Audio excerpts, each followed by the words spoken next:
Cerita dimulai ke gua dekat lembah kematian. Asap ledakan tanah liat Deidara berhasil hilang sepenuhnya. Deidara hanya bisa melihat Amado tanpa panik sambil kembali ke dalam gua.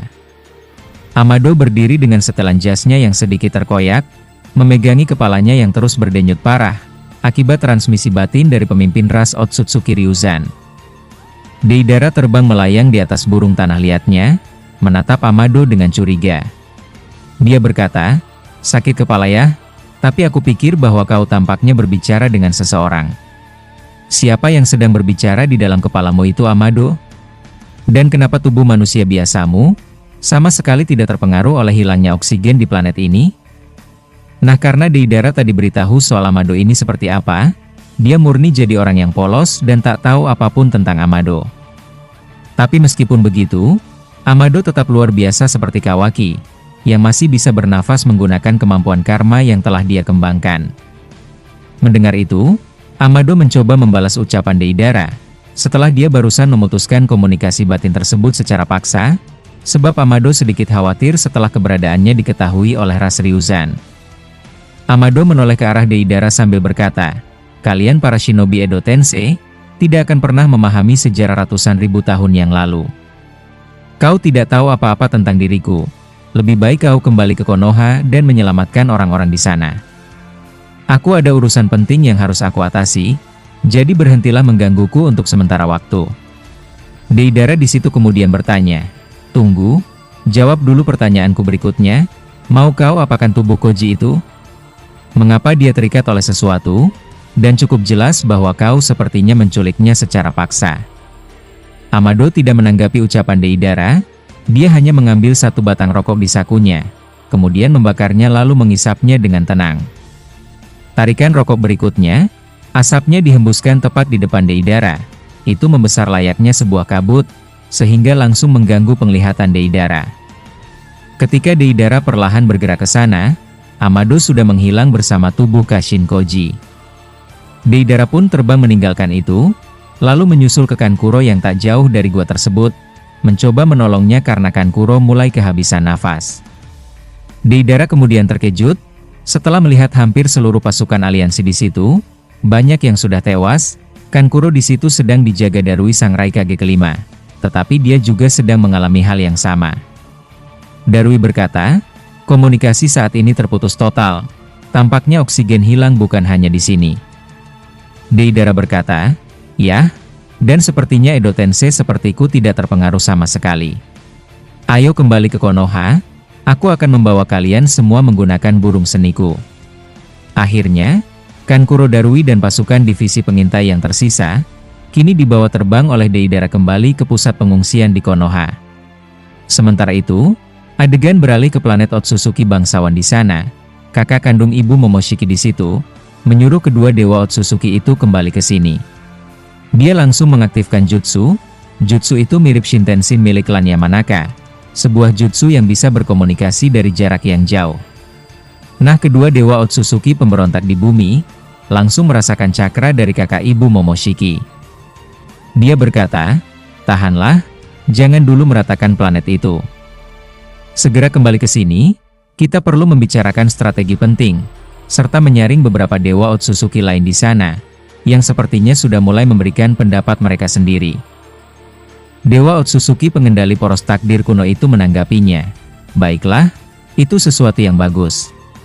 Aku ingin bahwa kita segera menyerang Shibai, tidak perlu menggunakan taktik pelemahan mental seperti ini." Salah satunya kemudian bertanya, "Jika begitu, apakah kita akan membuat planet ini normal kembali?" Dewa spesialis takdir kuno itu berkata, "Tidak. Biarlah mereka semua mati secara perlahan. 1 jam yang akan datang, aku akan kembali ke sini dan memeriksa, apakah semuanya sudah lenyap atau belum. Dan jika semuanya sudah mati, aku akan memulai proses pemindahan ras Otsutsuki-ku ke sini. Tempat ini cocok untuk ditinggali oleh ras kami."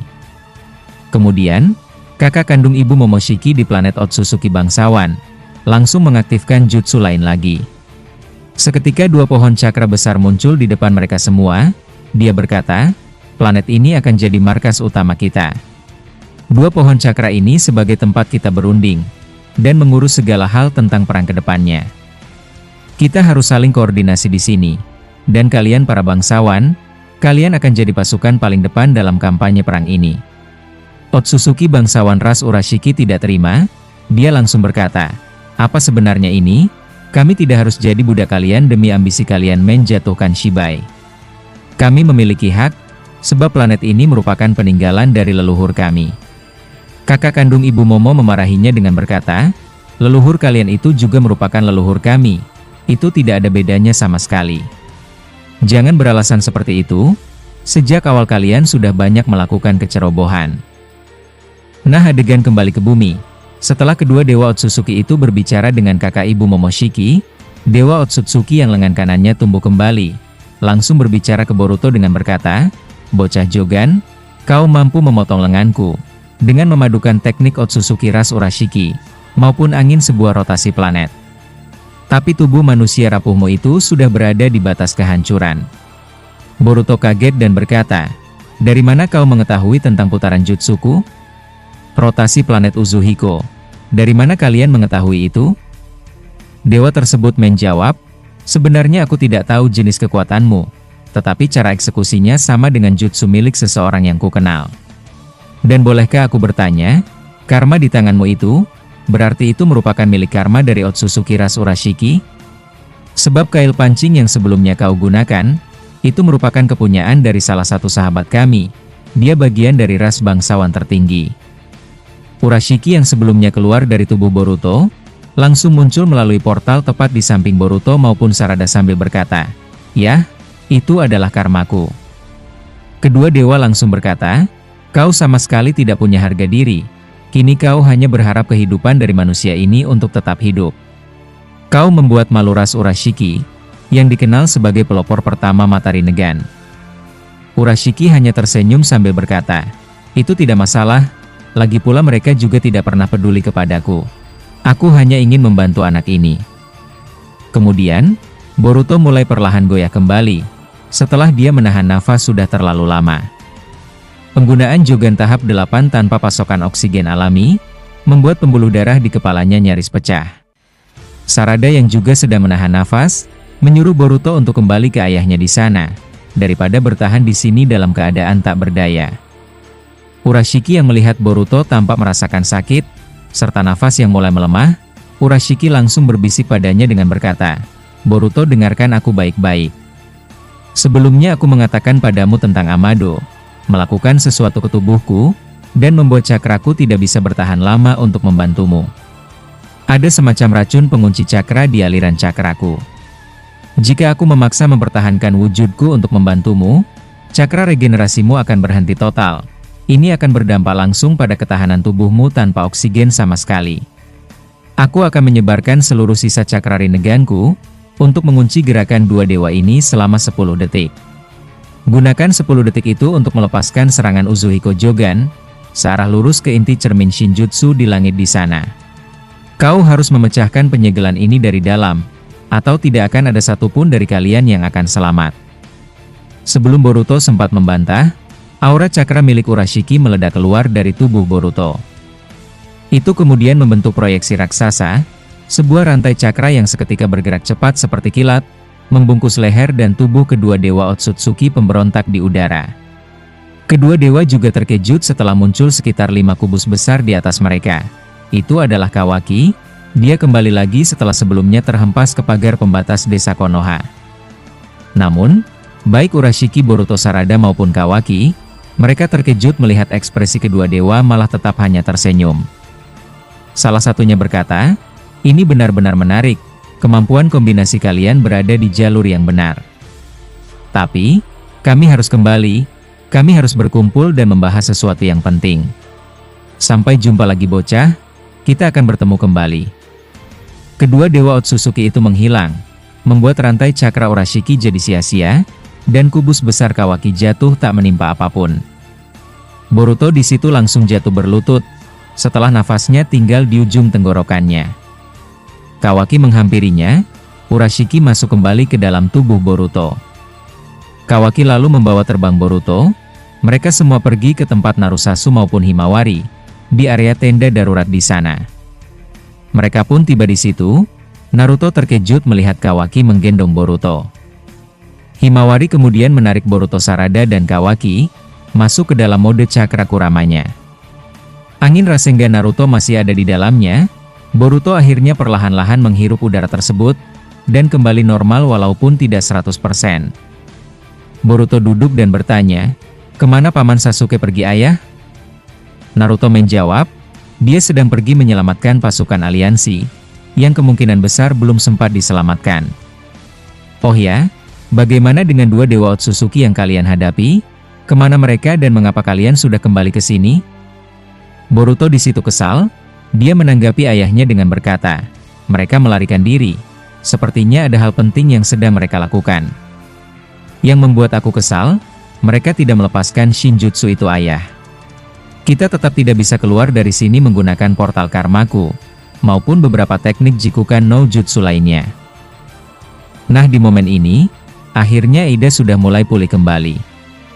Dia mendengar Boruto datang dan berbicara. Eida langsung menghirup udara di situ. Lalu dia memproses kembali sebuah data pada mata Senrigannya. Jadi, meskipun tubuhnya melemah, Eida masih bisa menyimpan data matanya di 30 menit sebelumnya. Nah, dia memproses itu dan menemukannya. Eida langsung menanggapi mereka dengan berkata, "Tidak semua jutsu ruang dan waktu yang disegel oleh Dewa Otsutsuki itu. Berdasarkan data Senriganku, kode bisa berpindah menggunakan limiternya. Sekarang dia ada di markas lama milik Ishiki." Boruto maupun mereka yang lain kebingungan, sebenarnya mengapa limiter kode bisa berpindah? Eida berkata, "Ini sepertinya ulah Amado. Hei Kawaki, sepertinya hanya kau dan kode yang bisa bernafas meskipun oksigen telah habis. Karma kalian berdua telah berevolusi lebih jauh, dan sama-sama berasal dari tubuh Ishiki. Amado sepertinya memiliki akses yang aneh. Senriganku sempat melihatnya melakukan sesuatu, dan aku bertaruh bahwa dia mengetahui kedua dewa itu saat pertama kali datang. Intinya, kalian harus mencari Amado, dan tanya padanya tentang bagaimana cara agar karma Boruto bisa mengaktifkan teknik ruang dan waktu lagi." Setelah mengatakan itu, Kawaki membantah ucapan Eida dengan berkata, "Teorimu sedikit salah, terutama pada bagian ruang dan waktu. Aku sama seperti Boruto, kami berdua tidak bisa membuka portal karma tersebut." Nah, Boruto di situ langsung terkejut sekaligus menyadari satu hal penting. Dia berkata, "Tidak, ini karena ulahku sendiri. Sebelumnya, ketika aku berada di tempat tinggal ras Otsutsuki Ryuzan, aku mencoba melakukan proses resonansi karmaku ke karma Kawaki di sini, untuk mendeteksi cakra planet itu dengan cakra Putri Amado. Aku yakin bahwa karena hal tersebut, Jikukan no Jutsu Kawaki ikut tertutup akibat karma kita saling terhubung kembali." Nah, setelah mengatakan itu, tiba-tiba Amado akhirnya memunculkan diri di depan mereka semua, setelah sebelumnya kabur dari hadapan Deidara di lembah kematian di sana. Dia langsung berkata, "Sebagian pendapat kalian ada yang benar, tetapi tidak semudah itu, sebab teleportasi Sasuke juga tidak bisa dia gunakan." Boruto dan lainnya sontak terkejut melihat dan mendengar Amado. Himawari hendak menarik Amado menggunakan lengan Kurama, tetapi Amado langsung berkata, "Tunggu dulu. Aku akan menjelaskannya ke kalian." Kurama pun berhenti bergerak. Naruto berkata, "Jelaskan semua yang terjadi. Kami tahu bahwa kau mengetahui tentang invasi dua Dewa Otsutsuki itu." Amado di situ berkata, "Aku tidak mengetahui segalanya. Namun ada beberapa hal yang berhasil aku kuasai." "Ucapanmu soal resonansi karma itu benar, Boruto. Tetapi aku pikir karma kode kemungkinan segera berevolusi, atau sudah berevolusi jadi lebih baik. Karmamu dan karma Kawaki sudah mencapai level yang bagus, tetapi aku yakin karma kode justru lebih sempurna dari kalian berdua. Aku pernah mencari tahu, sebenarnya jenis karma apa yang pernah Ishiki berikan ke kode tersebut. Mungkin itu bukanlah karmanya sendiri, justru milik sosok Otsutsuki lain yang tak pernah Ishiki beritahukan kepadaku. Ini masih teoriku, tapi sepertinya sedikit masuk di akal, jika pada akhirnya keefektifan penggunaannya terlihat satu langkah lebih baik dalam hal jutsu ruang dan waktu. Aku dan kau Kawaki kenapa bisa bernafas? Itu disebabkan oleh bantuan dari energi kehidupan putriku. Dan kau Eida, salah jika kau mengatakan bahwa aku yang melakukan itu ke karma Kawaki, sehingga dia bisa menggunakan limiter tanpa masalah. Itu adalah pernyataan yang salah. Karma putih kode terus bergerak secara sendiri. Boruto langsung berkata, itulah mengapa kau sebelumnya mencoba menyalin karma kode untuk diberikan ke tubuh Koji ataupun putrimu. Tapi kau gagal melakukannya setelah aku muncul tepat di hadapanmu. Amado di situ mengakuinya bahwa itu benar, sehingga inilah pemahaman mereka sejauh ini tentang mengapa Kawaki Boruto maupun Sasuke tidak bisa menggunakan ruang dan waktu. Kemudian, waktu mereka terus berjalan dan semakin menipis. Di saat itulah Sasuke yang sedang menyelamatkan orang-orang di tempat lain, kemudian terkejut setelah Hokage kedua kembali kepadanya. Tobirama langsung berkata, ayo kita pindahkan mereka ke markas Shinju, lalu dipindahkan ke Gunung Myoboku. Sasuke kemudian berkata, aku mengerti, Gunung Myoboku masih memiliki oksigen yang melimpah. Nah, tak lagi berpikir lama, Tobirama langsung memindahkan semuanya ke sana. Setelah tiba di dalam Susanoo Itachi, Fukasaku ada di situ dan mereka berdiri di dalam sebuah lingkaran, yang merupakan formula Kuchiyose pembalik milik Gamamaru. Melalui itu, Kakashi Itachi Nagato dan pasukan aliansi shinobi yang selamat, dipindahkan oleh Fukasaku dengan begitu cepat. Kemudian, Sasuke, Tobirama dan Fukasaku kembali ke tenda-tenda darurat di Konoha, lokasi Naruto, Boruto dan lainnya berada. Setelah muncul di situ, melalui segel Kuchiyose pembalik milik Gamamaru, ribuan formula Kuchiyose mendadak muncul di atas permukaan tanah di situ. Tobirama langsung berkata, jangan buang waktu lagi. Fukasaku menggunakan teknik Agung Purba Myoboku, yang tidak dapat disegel oleh Shinjutsu milik Dewa Otsutsuki itu. Masukkan semua shinobi yang tersisa ke dalam lingkaran segel Kuchiyose itu, kalian semua akan dievakuasi dari sini Naruto. Naruto yang dadanya terasa membara, akibat memaksakan cakra angin Rasengan ke dalam tubuh mode Kurama Himawari, menatap Shikamaru dan Sakura. Dia berkata, masih banyak yang belum terselamatkan. Bagaimana dengan pasukan divisi utama? Di dua tempat yang berbeda, yakni di Lembah Kematian dan di perbatasan desa Iwagakure. Nah, setelah mengatakan itu, tiba-tiba Minato telah muncul di situ, melalui tanda Hiraishin-nya yang ada di tubuh Boruto. Dia berkata, kami telah mendengar taktik itu, lihatlah ini. Minato mengaktifkan Hiraishin level kedua, seketika semua orang di dua lokasi itu, muncul tepat di dalam lingkaran Kuchiyose pembalik di samping mereka. Hanya Orochimaru, Kabuto, Karin dan Suigetsu yang membawa Madara, yang tidak ikut bersama Minato. Mereka masih ada di markas lama Ishiki di dimensi lain setelah dipindahkan oleh kode. Orochimaru memiliki rencana untuk bagaimana caranya, agar mereka bisa menghentikan Shinjutsu yang menyegel planet bumi tersebut. Nah, setelah semua pasukan aliansi shinobi masuk ke dalam lingkaran itu, mereka semua mendadak lenyap dari permukaan bumi, dan berpindah secara fisik ke atmosfer kaya oksigen di Gunung Myoboku. Mereka jatuh tersungkur di atas bebatuan Myoboku, menghirup udara segar cakra alam sambil menangis, karena berhasil lolos dari kematian hampa udara di bumi.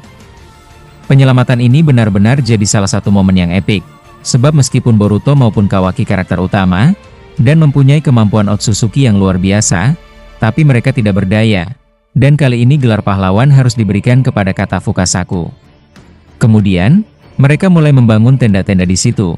Boruto ingin bagaimana caranya agar dia bisa kembali kepada Shibai dan melaporkan tentang kejadian di planet bumi. Sementara itu adegan beralih kepada Shibai, yang saat ini berbicara dengan pemimpin ras Otsutsuki Ryuzan, yang terlihat sedang bersiap-siap. Shibai yang tak diberitahu soal rencana mereka kemudian bertanya, apa yang kalian lakukan? Kemana sebenarnya kalian pergi? Pemimpin ras Ryuzan itu menjawab, sebenarnya ini rahasia, tapi karena kita di pihak yang sama, kami ada misi untuk menjemput seseorang di sebuah planet. Dialah orang yang mencuri beberapa barang penting di sini, dia bagian dari kami. Dia dulunya adalah salah satu dari ketiga leluhur ras kami. Sekarang hidupnya telah hina, setelah melakukan beberapa kerusakan akibat kematian putrinya. Dia mengorbankan ras kami ke sebuah pohon cakra kuno, kami jadi lemah akibat itu. Aku sendiri yang akan membawanya kembali, dan setelah ini selesai, aku ingin berbicara padamu tentang kampanye perang melawan dewa-dewa lain. Shibai di situ hanya bisa dia melihat sekitar 20 Otsutsuki ras Ryuzan bergerak, dan setelah berada di jalur dimensi terlarang, mereka berhenti, setelah dihadang oleh satu dewa Otsutsuki pemberontak spesialis Mata Rinnegan. Setelah memperlihatkan senyuman liciknya, adegan ternyata tiba-tiba harus berakhir di sini dulu guys. Mungkin itulah informasi kali ini yang dapat admin sampaikan kepada kalian semua. Jangan lupa tonton video sebelumnya, agar kalian mengetahui alur ceritanya. Jika kalian suka dengan pembahasan admin, jangan lupa like, komen dan subscribe, serta berlangganan agar tak ketinggalan video terbaru. Sampai jumpa di video selanjutnya dan salam Shinobi.